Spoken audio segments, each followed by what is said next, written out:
All right, cool. So I'm gonna go into the next question. Maybe more for the single ladies, but Vanessa and Halon, feel free to think back if you would do so too. What are your views in dating men with children? Hey, yeah. Okay, do you want to go first, Hannah? Actually, Shala. No, Charlotte, go first. Okay. This is a sticky topic, yeah, because as you get older, it's like becoming less likely that the guy's not gonna have kids. Yeah. And when the guy doesn't have kids, it's like he's a gem. So it's like every woman is after this man because he doesn't have baggage, right? That's how it kind of it comes around. If I'm honest, personally, I do not mind. Okay. As long as your situation with all of that is in a good place and it's under control, and that you also understand that, okay, you're actually actively dating. So as much as your child is a priority, the person you're dating is somewhat of a priority as well, because you're trying to build a family dynamic for your child. It's kind of like this thing I don't really like hearing when, there's single women who have children and they're like, oh, nothing comes before my child. And it's like, oh, my dear, if you start thinking like that, I don't know who you're going to look to settle with, because you're basically telling a man that you're not important, So even as a guy, if you're trying to date other women, obviously, your child is a priority, but understand that you're also trying to build a foundation, or somewhat of a side foundation, or half a foundation anyway, for your child with somebody else. And so you have to ensure that foundation is firm and solid.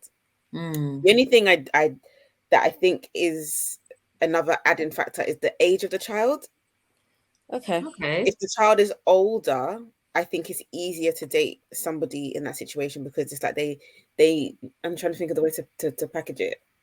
It's like they need less attention or less of you, if that makes sense. So in essence, it gives you a better capacity to be able to actually date. Not to say that when you have young kids, you shouldn't date or you can't date, but when the child is older, it does just give them the capacity to be able to do those kind of things, compared to when they're younger. When they're younger, obviously they need more, there's more expenses, and not saying that expenses ever stop, but it's just certain things that, are more likely to come out of the blue compared to like when they're older. And I feel like the child also takes to people better when they're older compared to like when they're younger. That's just a personal opinion. I don't know. But yeah, in an ideal world, don't want to date a guy with kids. That's the ideal. Okay. I also understand that with time and how things are these days, it's also to a degree somewhat unrealistic. And Wow. It's interesting. Talisa, did you want to add to that as well? I've got something to say, but I was going to basically pick up where Charlotte left off. So that yes, it isn't ideal. So for me, that is not the ideal scenario at all. Because I guess that's what we're talking about, right? Because even though we acknowledge it's not like, well, actually, that's what deal breakers are. But it's not like with the other question about finances. It's not like, oh, if it is, then it must be, So yes, it's on a case-by-case basis. However, it isn't something ideal, because for me, it's like wanting to build a family in one house. That is ideally what I want. However, what I would say as well is that, of course, every child has a mother. So yes, he is a father and there is a child. There is also a mother. And the question is, who is the mother, and what is the mother's intention or attitude about him dating and his life, and what role does she play? And the reason why I say that is because some people can have really amicable kind of breakups. Great. They kind of understand they're both mutually moving on, and they both are content with that. Some people can be very bitter depending on how the situation ended. If it ended really badly, it just means that even though, yes, your relationship is between only you two, the child is always going to be a very important part of this person's life, because that's the life they've created, and it should be. Yeah. And so it just means that you'll have to always deal with if the mother will never let go of that, then you will have to always deal with that. So you have to just be aware of that. So I'm not saying it's a never situation. I'm just saying it's like, you have to understand that it's not just the child, it's the child and the mother and possibly the mother's family. So there's a whole, it just widens out your family and the people that are important in the choices that you guys make. So yeah, and like even just about if you wanted to make other choices, like going somewhere, doing something, if it's just, the two of you, it isn't just the two of you before you have children. There is also, you have to make sure that his child, you consider his child and what his child needs too. So I mean, yeah, I don't know about it being unrealistic. I mean, I don't know. Yeah. I get your point, Charlotte. Can I throw a question in there? Yes. Just as someone who my dad got married to somebody, but never really brought me into the picture. How would you feel about being with somebody who has a child, but the child's not that active? It does not really impact your life whatsoever. No, sorry. I for me personally, I mean, I'm speaking for me personally, that is the biggest red flag you could. You have a child, and you're not you're not in that child's life. You don't make that child feel loved or welcomed into your home. Nah, no way. Sorry, for me personally, because that's not a character. That's a character thing. And can I just rock the boat a little bit? I think sometimes we have to look at things very contextually, because there's of course more to what's happened. It could be, for example, that the mother has cut off contact and said, I don't want you to, I don't want you getting to know our child. And that's a different scenario though. But yeah. I think when I was younger, I wanted a guy with no children, because I'm thinking, I'm young, I have no kids of my own. I don't want to start a marriage and I'm raising a child already, time with my man. You know what I'm trying to say? Yeah. But as I'm older now, like Shola said, reality is men our age sometime would have had children at some point in their life. So it's and again, for me, it's always looking at things contextually. What were the circumstances? Did the woman, the mother, pass away? Was there a rift? Were you married before? Now is a divorce? So there's so many nuances and factors that you have to consider. So personally, I like to, ask questions around what happened to then make a decision for myself. But for me, I think any more than one is too much for me. Okay, so you put a number on it. And children are a lot of energy. And children, they require attention, they require love. They need you in their life. So when you are, for me, if I'm getting with somebody who has children, I'm not just considering the man. I'm considering the man and the child, or the children, your package. So I have to factor my energy into those children as well. And it would be unfair on those children if I was to come into their lives and I don't treat them well. Not that I would treat them badly, for example, not giving them the attention that they deserve, or that they need, or that they want, or where in the case where it also causes rift, because I love quality time. So, and I know I would have to allow that man to spend time with the children. So it might just be selfish of me to say, I want you with me all the time. But he can't do that, because he has to sacrifice your time. He has these kids that he needs to be attentive to. So I don't want to. One, I want less drama, because, like Celissa said, I need to think about the woman as well, because she might be, get married, date the person, and when we get married, Le Baton, just problem upon problem, giving my husband headache, God forbid, I don't need it. So it's all those things that I have to think about, and I wouldn't want to be selfish and take a man away from his children. So I'd rather not create problem that can easily be avoided. I completely hear you, and it's interesting how you've mentioned that, and you've even put a number to it, and also the fact of how you sacrifice time as well, because it's not just you have to think about. It's not just you and him, it's you, him, and the child. So it's how you divide your time, being selfless as well at the same time. Halon, I know obviously you foster. It would just be really interesting, just before I get into the next question, just a quick, what is your perspective on that? Because I know obviously you foster. I think if you're going to date a man, as everyone has said, and he has children, you have to date him with the intent that the minute you are married, you are a mum. Instant mum, isn't it? You are a mum. You literally are a mum straight away. And it's for better, for worse. You have to take what the child's mother takes. You have to take everything comes with that. And I've seen it from both sides. I have male friends who have got married to female friends of mine with children, and they deal with it accordingly. And I've also seen the flip side of female, friends who've got married to men with children. I've seen that as well. and they've endured. They got in the relationship, enduring, and even when as a foster carer, raising someone else's child.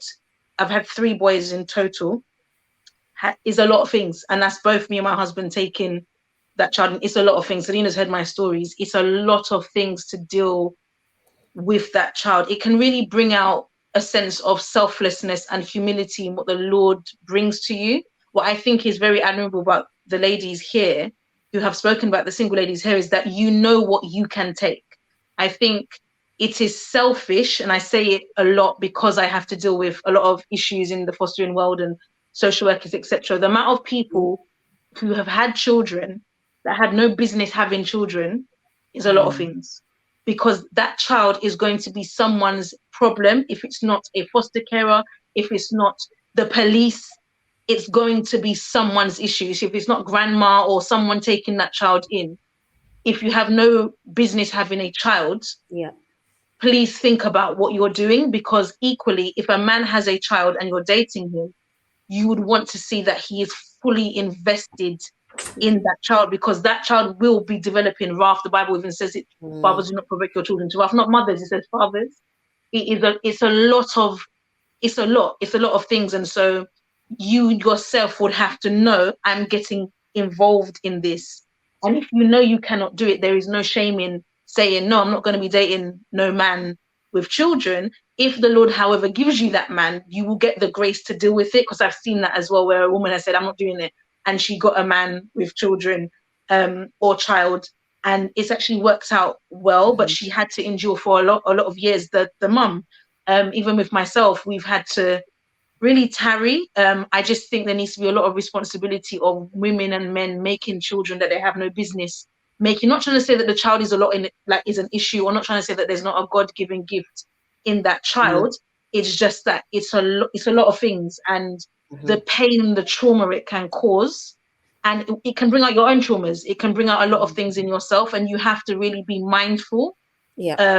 So yeah, I admire all of it. I don't find it offensive, or I don't see an issue for women saying no, not to do that. I don't see that. If I was to die, God forbid, and my husband, we've obviously got the 3 children, I would want him to move on. And I've said it to him, and he says, no, you can't say that. But we think about those things. You draw up wills and you draw up certain things. I would want him to find a nice mummy for the girls if I've departed. And it's something that we've had to speak about, because life is life, and there are young people dying every day now in this day and age. So I have spoken to him about that, and I've said to him, find them a mum, because they're going to need it. Wow, that's so deep. And all of you guys' points is, I'm learning, boy. I'm sure we're all learning from each other, especially what you're mentioning, Halon, even when it comes to the fostering world and when it comes to taking on another child, and well, how significant that is. I like the point that you made, that if you know personally you can't do it, like it's not something that you're willing to do, it's okay to say no. Yeah, but then I also understand with Shola's point and Hannah's point, when you get to a certain age, there is that high chance that he may have a child as you get older. But what I was going to mention before I get to the next question is that it's interesting how I think women are a bit more flexible to go out with a guy who has a child, but when it's flipped, I've noticed that men are not as flexible or as really? No. I find all the people who got kids, they're getting married, and I feel like all the people without kids, they get married. So meaning like men, if do you mean women with children? Yeah. Yeah. I find that a lot of women get married. They've got kids, and I'm like, wow. Look at the single women who haven't got kids. But do you not think that those are just one, like one in millions? No. Because I feel like, for me personally, I feel like a lot of men don't want a woman who has a child, because, it's, again, finances. It's again that kind of, can I take this responsibility, being a father? What I've noticed, but if you guys are noticing that, I've had a lot of conversations about this topic, even with some of my male friends and stuff. Yeah. And they don't mind. It's not that they don't mind, but there's a certain thing that women with kids come with. So she's more likely to do certain things compared to like a woman who doesn't have kids. She's more likely to put in more effort because of the fact that she has kids, to try and keep the man around. one of the things that one of my friends said is that, you know, she's already got a roof over her head. That's one less job for her to think about.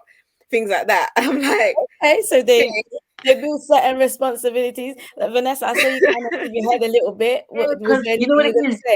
The men, we talk to the brothers all the time. You know what it is? There's a need for them. When you have kids, I can't wait till my husband comes home, because I'm just like, please take them. Like right now, he's downstairs with them, and he knows that, you know, I need him to help, if that makes sense. I don't know how people. My mum was a single mum, and I rate her so much. It is hard.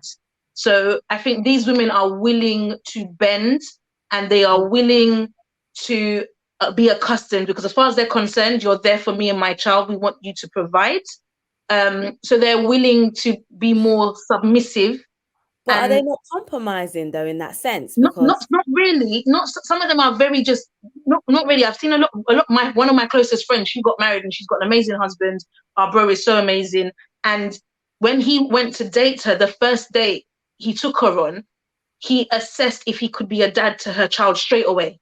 And then he dropped her home, he met said child and said, yeah, Lord, we're doing this, because in his mind, it's, I see what I can do. And he deals with her partners. He deals with her ex, the child's father. Then they have children themselves. And I've seen the flip side, but I've also seen that men also don't want the women with the children. I've seen that as well.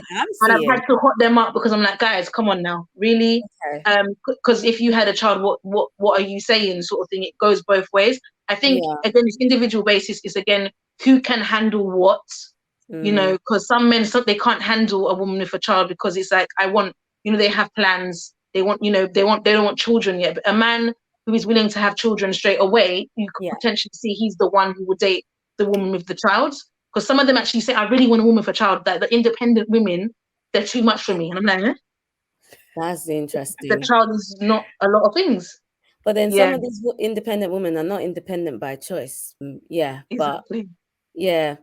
Okay, cool. Well, all right. Like that's kind of brought a different spin on it, because for some reason sorry. Gonna say really quickly. It was interesting just hearing maybe some of the things, the mindset of certain men who, and not that it's bad, and that's not the thing. It's not whether it's good or bad. That's not the point. It's more about and I do understand that it's also a reality, because technically they're saying, okay, if a woman has a child, then she's maybe less demanding or something like that. Like, I get it as well, but as long as that's not used in a way to exploit the situation, because sometimes it's like, okay, well, I know that. Because I feel like I have heard that actually. Now I'm thinking about it, I have heard it, but more with a negative connotation rather than a positive one.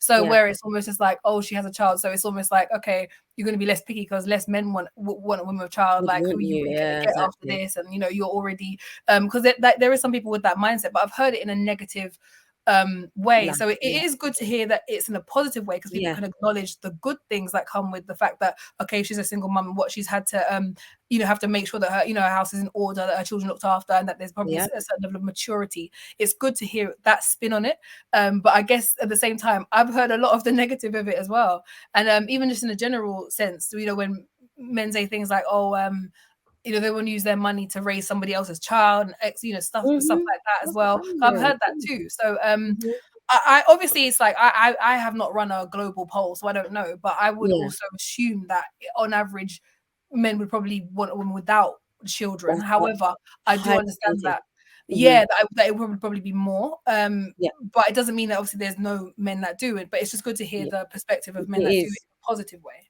So no, thank you for that. And I'm gonna echo from what you're saying. It is good to hear that there are men out there who actually don't mind, because like Talisa was saying, I hear the other side more. It's good, like we're in 2022, and if things are changing and things are adapting, that is good. I had loads of questions, but I feel like through this panel we've kind of covered a lot of things, but like I do want to ask this question, I hope you don't mind, which is, do you prefer personality or looks? Like, which one do you prefer? I will start. Yes, please. Classic question.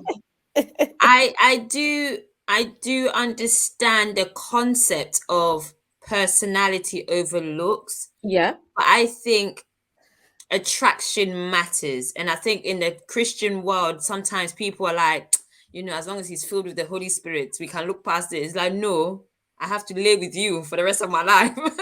Wake up every day. Yeah, and I think obviously as time goes by, your body changes. So attraction is beyond maybe the physical. I think a person and their character can make them attractive to you, but I think there needs to be that fundamental attraction, regardless of even if your eye crook out, I can see your good looks in there for myself at the very least. You know, your tongue it keeps hanging, but I still love you. You know what I mean? There has to be that element of I actually find you attractive. The world might not, but you do personally. And I think it's dangerous when you're like, I genuinely have nothing there, but he's a good man. It's like, my dear, you don't want that next to you every night. Personality, I would always rate personality. I think when it comes to men and women, I think women can find less attractive men attractive than the other way because we're less 100%. Visual in that way. Yep. So I will choose, if I had to choose one, I would choose personality, but I think it matters that even if he's not good looking, you still find him attractive. There has to be an attraction, even if it's not a good looking person. Okay, so you're okay to go with a 5'1", yeah?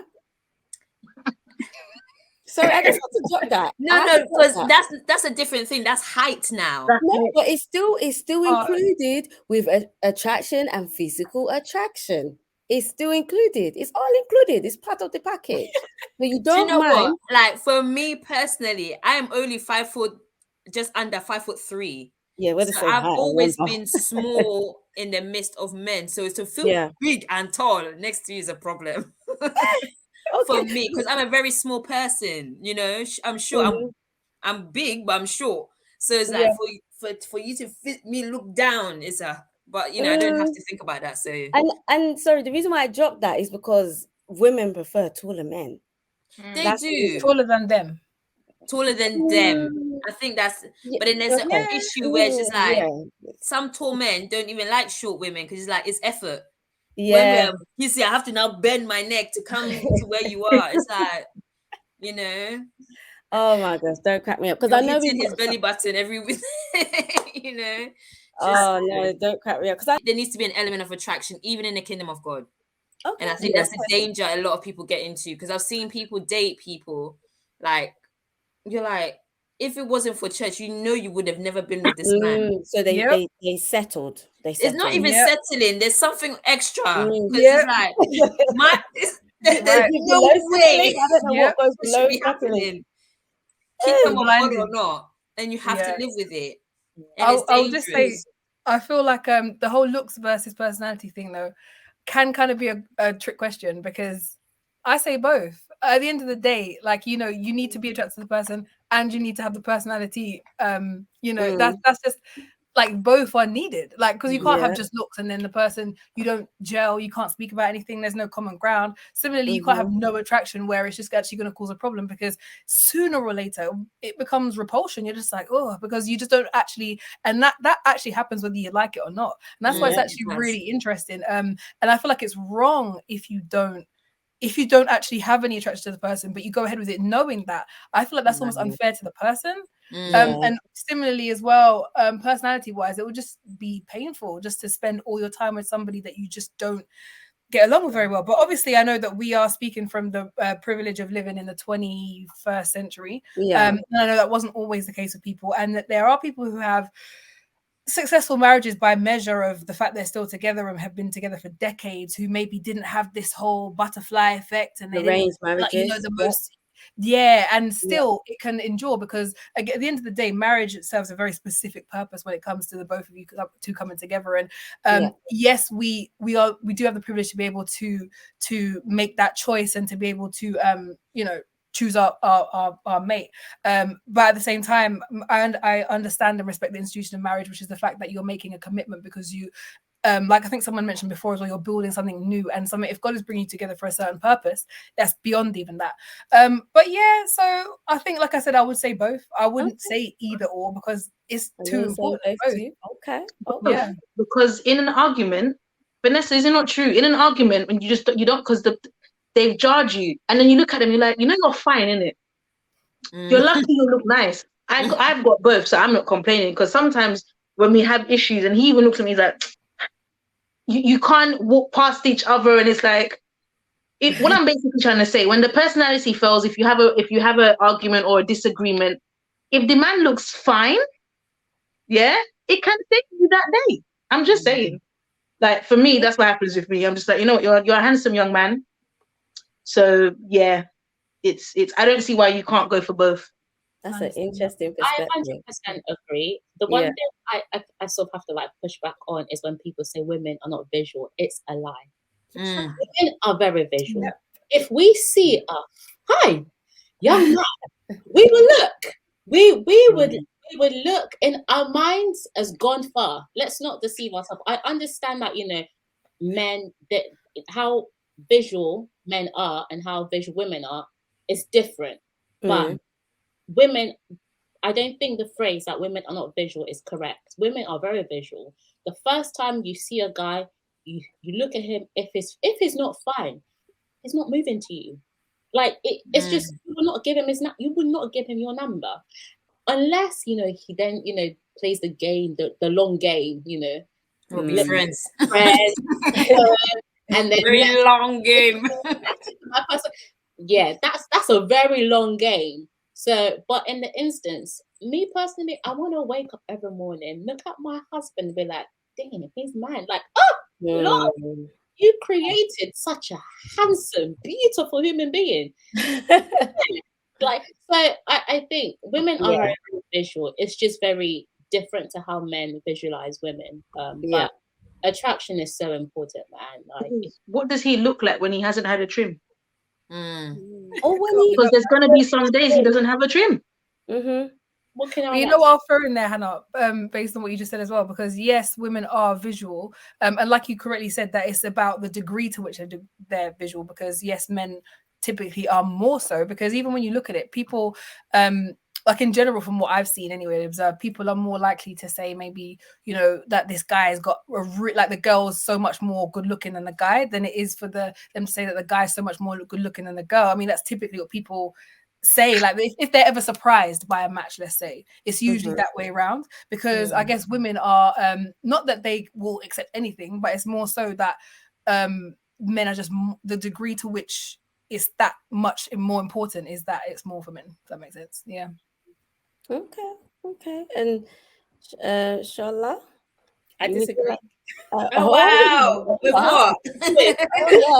I think I remember. Okay, there's different reasons why I disagree. Personally, I'm a sapiosexual. So I will always be attracted to somebody's personality well over what they look like. I also believe that attraction is subjective. And I think how someone looks is subjective. There's a saying that me and my friend have in that, especially being Nigerian, that sometimes, I think one time we was in Nigeria and we was looking around. I was like, do you know what makes people ugly? Poverty. It's true. And you know what? There's an element of truth to that. Yeah, It's true. Some people who have money, because they have money, they look more attractive. They have the means, they have the ability to make themselves look better compared to those who do not have money. Now, you can be somebody who's maybe aesthetically, by the world standards, attractive.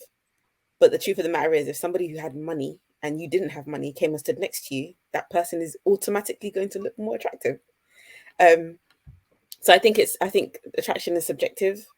I think there's a lot of factors that go into it. And that's why, for me, it's not as important. I've also come across a lot of, I guess, situations or scenarios where, for instance, you know, they say, oh, you know, when I married him, he didn't look like that, you know. Like it's the marriage, or it's me that's made him look that way, or whatever else. Like, and to be fair, I've been in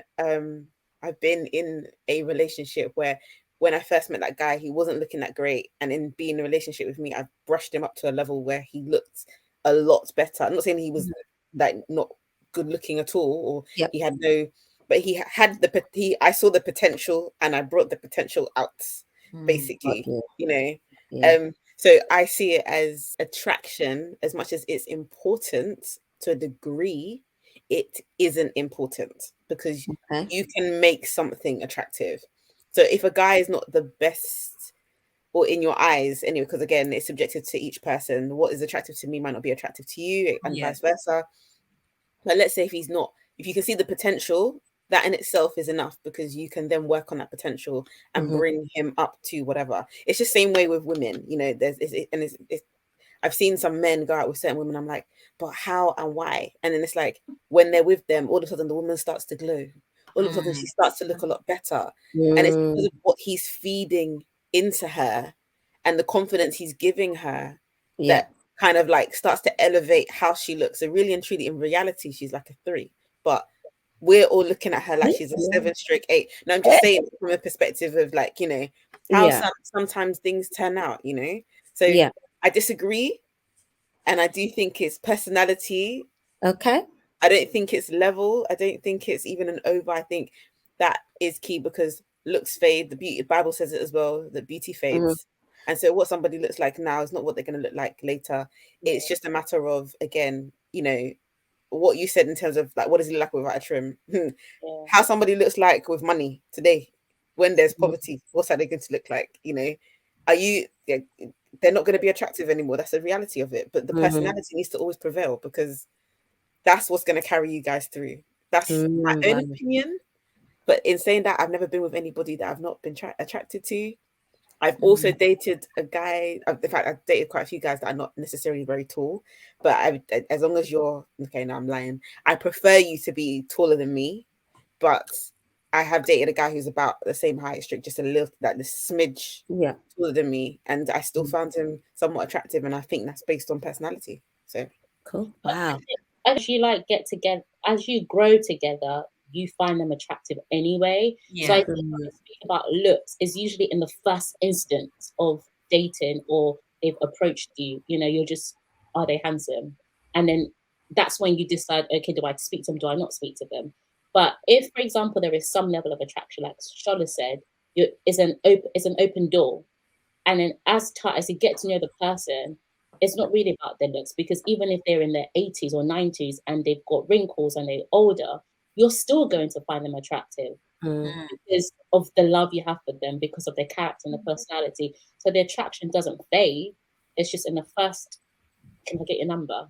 You know, can we go on a date? Yeah. Initial thing. After that, it's all about, you know, what they're like. So wow. Yeah. I was just going to add on to that as well. I feel like, so Shola, a lot of what you said, I agree with. I think pretty much all of it. And I feel like it probably doesn't actually contradict as much as, like, you know, you said you disagree. I feel like it might not contradict as much, because I am also sapiosexual as well. And so for me, it's like, I know we haven't really talked that much on that side yet about more the inside of what someone's mind is like, or their actual character as opposed to personality, because character and personality are actually different. And so because for me, character is even more important than personality, but that's a different topic as well. But I just think that it's like, yes, the source of the attraction probably for some people is very different. And I guess it's more so that the point is that when people say what the average person looks like, right? Because if we're rating people like to rate people right on a scale of like 0 to 10. Heaven Samuels. What is this person like a 1? Even talk about him. 10, etc. No 7, right? And people like to rate, but the point is that the average is average, because human beings, there's nothing wrong with an average appearance, because that's the average human being. If everyone wants a 10, that's like, what are you fighting for the 1% of human beings? And that's why you get people who have these unrealistic expectations, and they're wanting the finest person in the room based on certain based on certain measures that, you know, maybe is just in the media, etc. But the point is, like, when it comes to it, what makes you attracted to the person is always going to be individual to you, because, you know, at the end of the day, it's like I think the whole thing's subjective is my point. So I don't think it's like we're saying by this standard it's got to be this fine guy or whatever. It's more the fact that you're personally attracted to them for whatever reason, and then that, I don't know if it makes any sense, but I feel like it's kind of Another twist to put on that actually is that's what I was saying. No, not necessarily a twist, but it's just kind of, I guess, to a degree, to make people think. Like, for instance, as a woman, when you date that guy and he's like all beard gang, what does he look like without the beard? Because that's you based on the beard, but what about without it? you know, like that is always a key factor for me. Like, what do you look like as your natural self? Same thing for women. You know, when you're going out there and you've plastered your face left, right, and center with makeup, you know, and in to an element selling falsehoods out there, you know, behind closed doors, you know, that guy might decide actually it's a no for me because you're not at the same standard that you're basically showing everybody else. But some people are also accepting of it. That okay, she might like that, you know, behind closed doors, but I know that when at least she's gonna go outside, she's gonna present herself in a different light. So it's Okay. Was there anything else that anyone wanted to add? Hello, Vanessa. I just want to emphasize. Yeah. Don't marry someone because he's holy. Sometimes I see it very often where it's like, I don't know, but he's okay. And it's like, no, that's not, no. You have to sleep with this man. Like, I know we're Christians and we don't talk about the sexual element of it, but bring it the on. truth is, we have to be attracted. Yeah, 100%. I think another thing I was going to ask, what about the single guy who you can clearly see who's extremely attractive? Because I've seen this happen as well, where they complain and they say, I don't get girls because they assume something must be wrong with me. That's why I'm single, if that makes sense. That he's the too nice guy. It's like, oh, you must have bare girls on your line. You know, we don't trust them. Yeah, I would you go for a guy who's a 10? Yes. Like, would you trust the guy who is a 10, who's single, no kids? And they say that, I've seen a couple of them, they're like, yeah, girls don't trust us or approach us, because it's like, but how do you carry yourself? What's your personality like? What's your behavior like? What's your character like? I don't see why a woman wouldn't want to date you if you're not upholding yourself in the right kind of light, to be honest. But I find that sometimes guys say something like that to me, and then as they get to know me, they understand I'm not single because of the fact that something's wrong. I'm single because I'm not trying to basically get myself into a situation where I have to be in and out of relationships every second. And so they understand that I'm not trying to waste my time. And so that's why I'm not in a relationship, not necessarily because there's something wrong with me, you know, like, so I see it as, as a man, how are you holding yourself? Even how you approach the woman, how are you approaching her?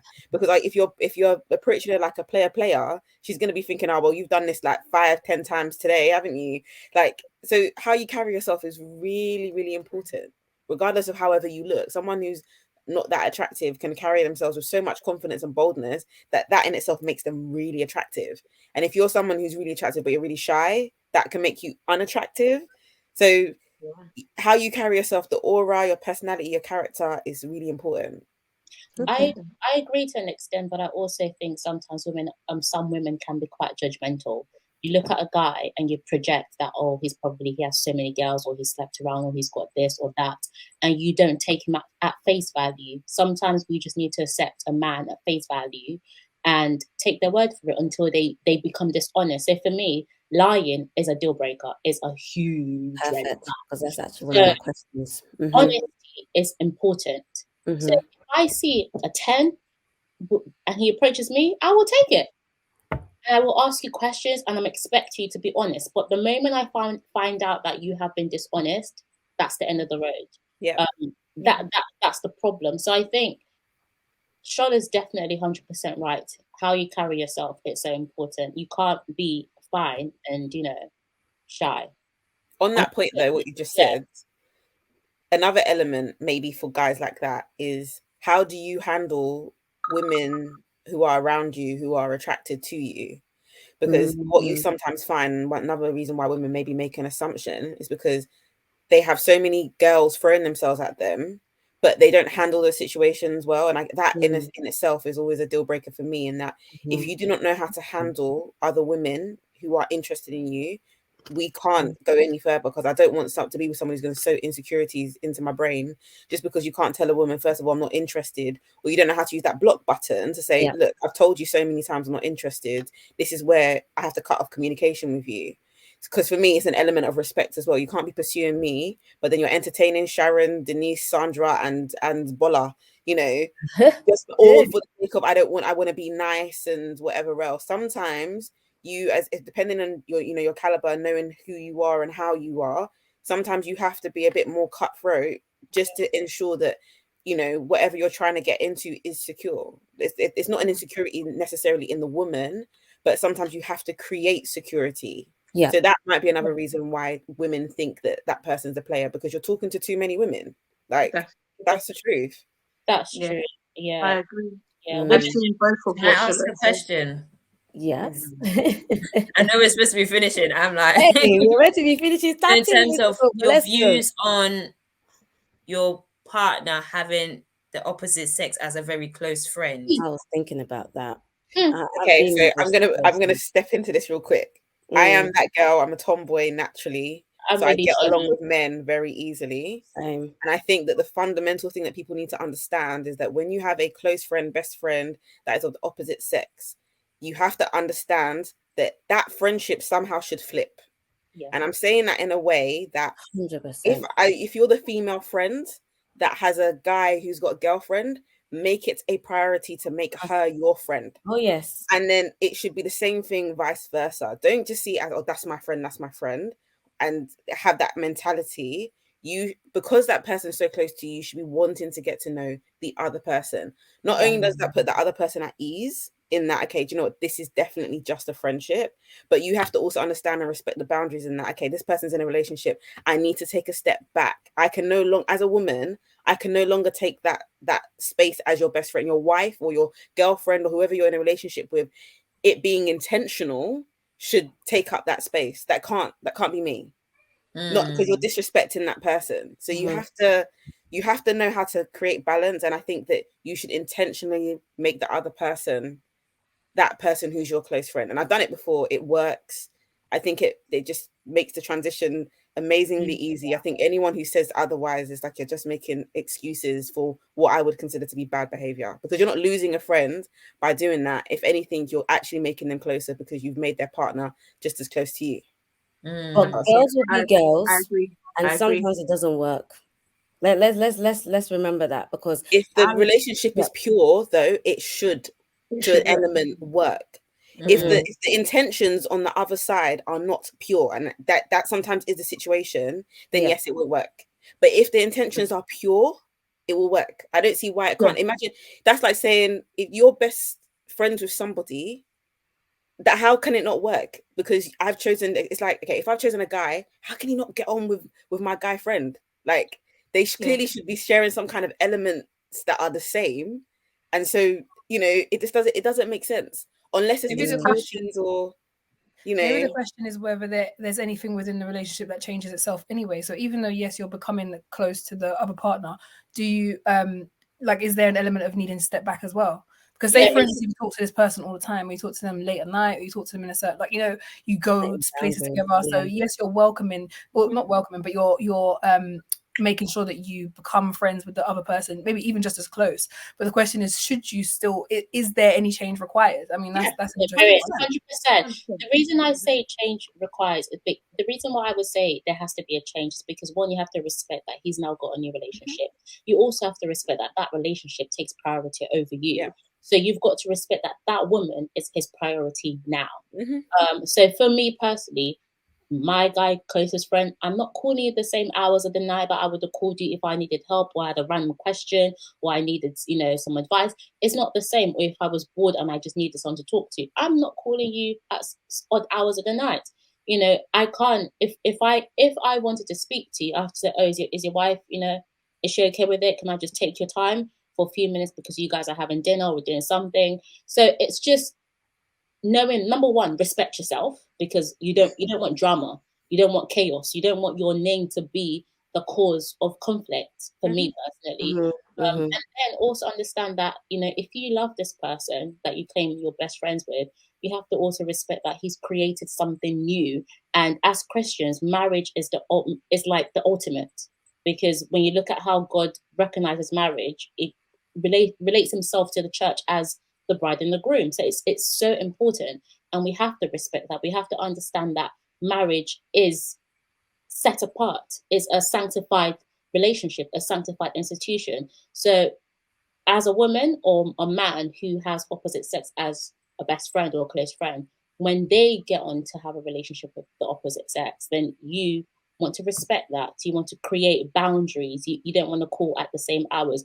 You don't always want to be alone all the time, because that might create images or thoughts in the partner's mind, and then that's creating problems and confusion. So we're called to live together in peace, and any way possible you can avoid chaos and create peace. And I think that's what you should strive for. 100%. 100%. And just Salon, if you can chime in there, you know, as someone who's married, have you been in that situation? And if you have, how have you dealt with it? So when we were in uni, my very close guy friend, you would know him. My husband, he met Josh really quickly. My husband, he became best man. They are closer than we were. But the thing is, I think the dynamic you have to look at, because for example, I don't condone female sister relationships, where you're calling my husband, unless it's for church purposes, unless we're friends together. And a lot of my friends, we all have the same understanding, because I've seen what can happen when a sister is over too familiar. Even if but we go to the same church. My friends, you can call someone else. You don't need to call my husband. It's as simple as that. There's nothing, you don't need to call him and be like, oh, how's your week been? Why are you asking him for? And I know it sounds mad, but I've seen what can happen, the interim, and what implications it can have in the dynamics of the relationship. That's not because I'm insecure with my relationship, nothing to do with that. It's over time, when boundaries are crossed, it can cause issues in that relationship, especially if you're building. I think what you've got to look for, is it just that he's got that one friend who's a girl? Or is it that you just got one guy friend? Is there multiple, and then you just happen to have a couple of girls who are your friends? Is it just one-on-one? Why is it one-on-one? What are the dynamics? Is it that you're childhood friends? Are you like sort of cousins? You kind of need to look at it from an individual case basis. But I think going into marriage, as you know, Shola said, the girl who's the friend, you have to build that relationship, and vice versa. You have to build relationships if the guy is your friend and he becomes friends with your husband. And I think, ladies, please, I cannot stress it enough, because I've seen it so many times. When you are married, if there is this female who is calling to talk normal talk and she's not your friend too, question it so quickly. Because even if she's lady from the church, even if she's a married lady from the church, yeah, question it quickly, because you don't know what's going on behind closed doors. And we've seen it. I've seen it. And it's so important to cover and protect your relationship, because the enemy does not like you. And he will do anything and everything to jeopardize marriage. He hates marriage with a passion. And he will use anyone and anyone. Things that you wouldn't even see coming. You'll be like, how did this happen? I would always say, put the boundaries up high. If the person is respectful, they will respect it, and then you can drop it. Put it up high and then drop it later. Don't leave it low and then you're trying to put up high. And she's like, but we always used to do that though. You didn't have a problem with it last year. I have a problem with it now. It was because your boundaries were too low from beginning. And that's not, and reiterate, I'm not insecure. It's just that I need to protect my space. Yeah, I would just say, walk carefully with that. Wow. Hearing that from a marriage perspective, that's actually deep. That's actually interesting in terms of keeping your boundaries and beginning to know what the red flags are as well, and picking that up from the beginning and nipping it in the bud. Vanessa, I know you asked the question in the first place. I don't know if you want to share, if you want to add anything.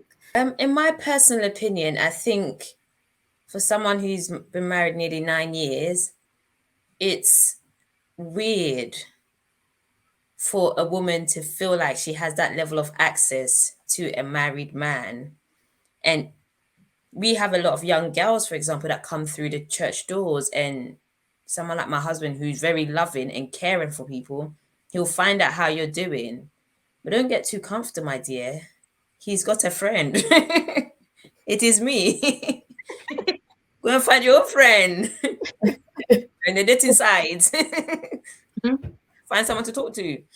But it's all, but then we naturally, but then there's an element of trust as well, where if he's doing follow-up in terms of making sure she's surviving in her walk, I'm okay with that. It's different. Like Helene was saying, you're now calling him to say, how was your week? Boundaries crossed.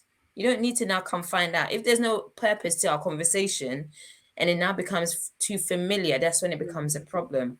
And I think naturally, as you're getting older, you tend to create couple friendships rather than independent friendships anymore. as you get older. That's what I've noticed that where it's happening with us, for example. That's if we another make debate in friends, itself, by the way, in terms of the if only we make being friends with couples and friends, singles. we're either making friends separately with our own gender, or we're building couple friends. And I always tell them we need couple friends because people do things in couples now, because you don't just come as a one anymore. You come together as a package. So we need to make friends that way. So in terms of, oh, we're best friends, we've been best friends since we were 12 years old. I'm sorry. Skirt. Best friend time over. Now you're back to friend or associate. I'm sorry, you got dropped twice, 2 levels down. And if she can't accept that, then there's a problem. Yeah. And that means she's positioned him as a partner in her mind without processing it there yet. Great. That's a problem. Say it again. That's it. Because I had to hot up a couple girls, you know. I had to hot them up differently when we were dating. Why are you calling him for? Oh, but wait, no. I got really angry. I forgot I was saved for that week. You don't need to call him. And my husband is in position in church now. So yeah, just, you know, and I speak to the pastors' wives and we all speak and we all have this understanding that, you know what, ministry duty is fine. But more so often, if it's a single woman or a woman who's in a marriage, because it happens a lot as well, a marriage and it's a difficult marriage. Yeah. What can happen is she can project and, they start desiring, I want my husband to be like you. No. And he would always say, speak to my wife. And if she goes, oh, I'm not comfortable, I'd rather speak to you, then you're not speaking to him. He'll say, you're not speaking to me. Because it can get very messy. But as you said, Vanessa, you have the couple friends. And for example, Sel can come to the house. Auntie Sel, Josh can have conversation. It's not an issue for me. It's really not an issue because he knows her. He's known her for 12 years now. I think it depends on the dynamics of everything. But honestly, I agree with Vanessa. There's no need for you to call my husband. I don't understand why you need to do that. Wow. Yeah. Oh my gosh. I think we can all agree that it's all about boundaries. It's all about being respectful, especially when you're on the other side. Because I think like me, Shola, and Hannah, though I get along with women, I also get along with men as well. And I've been in situations where I've just had to cut the friendship and I've just had to sacrifice the friendship, maybe because it just couldn't work. In terms of me being friends with him. And then I've got some friendships where I've now become friends with the wife. And, though that I make that conscious effort, he's also asked as well, like, please make that conscious effort as well. And it's been fine. It's been really cool. So I can see how it can go really well, but I can also see how it can go like, you just have to sacrifice friendship as well at the same time. And it's really interesting that guys have also given the perspective of how it can be a bad effect on a marriage, on a union, if the right boundaries are not set. I didn't expect for it to be this long. There were so many things that we covered. I had so many questions, but I feel like even through this discussion, we have covered a lot of the questions already. I think what I'm going to end with, in terms of what I know that the subject is what women want in men. However, we've covered so many things within that subject. But if there's one thing that you would want to say to anyone watching this video, what is one thing that you would say in terms of what women want in men? What last words would you want to say? Should I start? Yes, you can start, please. I think for me, what I would say will be, I think desperation puts a woman in a dangerous position. And I think you've got the element of you're getting older, so you're willing to compromise or turn a blind eye to what you stand for. So what a woman wants in a man, great, but there are some fundamentals, never compromise on them. And just stand with that, no matter what. Thank you. Hello? I would say get a God-fearing man, because if all else fails, the man fears the Lord, and so that he will be dealt with by God ultimately, where we, as their helpmeet, sometimes they won't listen. Make sure you have a man who fears the Lord ultimately, because all his decisions, his love for yourself and his treatment of you will be governed by that foundation, and you can't go wrong in that. So if you're a Christian lady, I would never compromise on a man, even if a man is new to the faith. just make sure he's marinated with something. Make sure he has eldership, he has people around him who would, brothers of Christ, solid, not the brother that's, that is that solid brother in Christ, who can always help him in the walk, and then everything else apart from the fundamentals, finances and different things like that. But yeah, make sure that he's governed, and as Vanessa said, do not compromise, because it's your life and you've got that one life to live, and you don't want to enter into a marriage, have children with someone who turns out to be a narcissist, and then narcissists are a lot of things these days. So yeah, please just enjoy. Can I just say we should do a panel on like narcissism and neurodiversity in terms of dating people who are neurodiverse, because that's becoming a very big thing nowadays, where on one side, especially in the kingdom of God, where people who might be on the autism spectrum, when it comes to the things of God, they're very on it because they have structure to it. And you see that, but you turn a blind eye because you're like, oh no, he's a man of God because he's steward in his walk. But then you're not realizing that when it translates into day-to-day life, it's a whole different thing.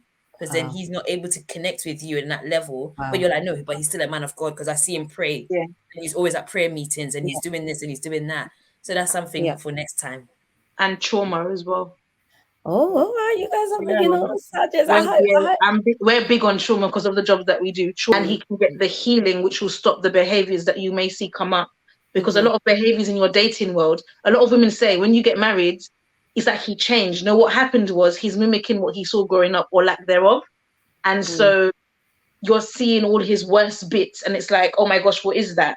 If the man has a foundation in God, he will be able to receive the correction and change. If the man does not have that, then it is very peak. Wow. Okay. I'm loving the ideas. Trauma, neurodiversity. Okay. Narcissism. Ooh, big one, big subject.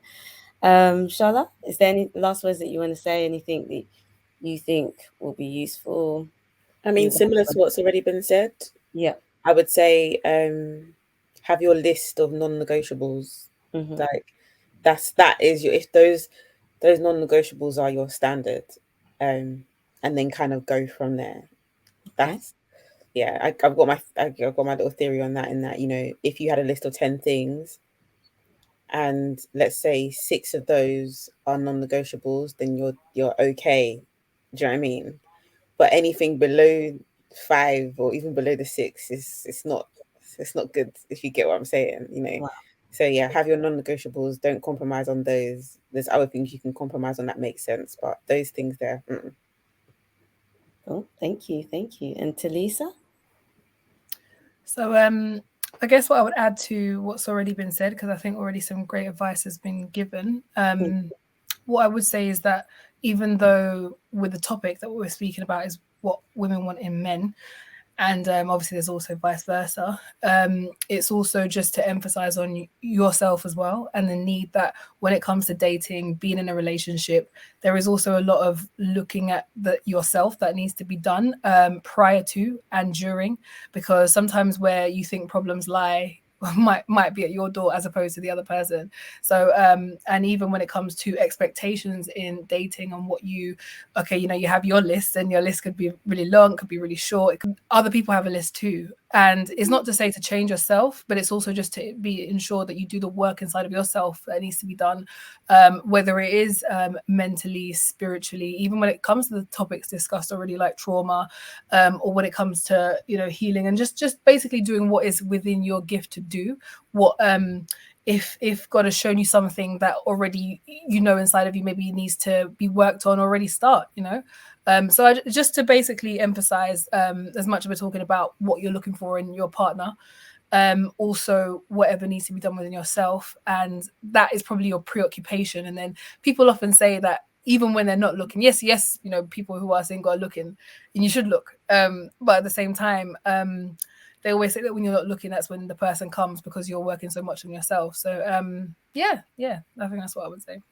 Thank you so much. Thank you. I like the fact that you mentioned about the flip side, which is also looking at yourself, because sometimes we as women, we're like, we want this, and blah blah blah. What about us? Are we fit for that person? Are there anything in us that Are we you your type's type? That Yeah. I like that. I like that. Exactly. So thank you for sharing that. And Hannah?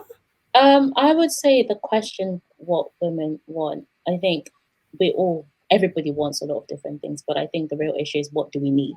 And the same thing that a woman needs is what a man pretty much needs. You know, a safe home, security, stability, transparency, honesty. These are the things that if a woman says, I need a man who's honest, a man also needs a woman who's honest, who's not going to lie, who's not going to play games, you know, who's going to express what they're feeling and not hold a grudge. Someone that they can work with together and build an empire, build a home, build a future. So the same thing that women need is pretty much what a man, I think anyway, in my opinion, needs. And I agree with Charlotte and Talissa. Are you your type's type? Like, you can't be asking for something that you're not. You know, you want a man who works hard. Are you working hard? You know, a man wants a woman who is fit and slim. Bro, where's you going? Like, why are you moving forward? You know, where's so I think, yeah, definitely we all have to work on ourselves. But what a woman needs is pretty much the same thing as what a man needs: honesty, safety, security, stability, peace, transparency, great communication. Because there really is no formula to this thing called marriage. Wow. So, yeah. Thank you so much, guys, for taking the time out of your busy lives to be on my channel and to share your views, your opinions. And it's really great that we can all be here and discuss healthily about this. I really do appreciate you guys and appreciate the time you've taken. No words can express that. But guys, make sure you like, make sure you comment, and make sure you support a sister and all of us here. And I would like to definitely know from you guys as well, if you can comment below, what are the key things that you want in a man? But yes, guys, don't forget to like, comment, subscribe. Until next time. See ya.